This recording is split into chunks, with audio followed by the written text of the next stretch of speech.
మిత్రులారా, సేవ్ విశాఖపట్నం అనే నినాదంతో మరి ఈరోజు జననేత జగన్మోహన్ రెడ్డి గారు ఈ మహాధర్నాకి రావడం, విశాఖపట్నంలో ఉన్నటువంటి భూములు 1,00,000 ఎకరాల పైన భూ కబ్జాలు అవడం, భూ దందాలు జరగడం, వాళ్ళందరూ కూడా అధికారంలో ఉన్నటువంటి మరి శాసనసభ్యులు, మంత్రులు ఇన్వాల్వ్మెంట్ వద్ద అధికారులతోటి మరి ఈ యొక్క వ్యవహారం జరిగింది అన్నది తేటతెల్లమైనటువంటి విషయం.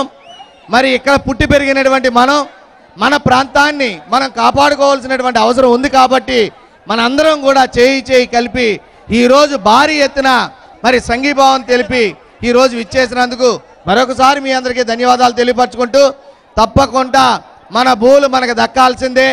నిరుపేద ఎవరైతే ఉన్నారో ఆ నిరుపేదలకి రేపు జగన్మోహన్ రెడ్డి గారు ముఖ్యమంత్రి అయిన వెంటనే వాళ్ళందరికీ కూడా ఇల్లులు ఇచ్చే పరిస్థితి ఏర్పడుతుంది.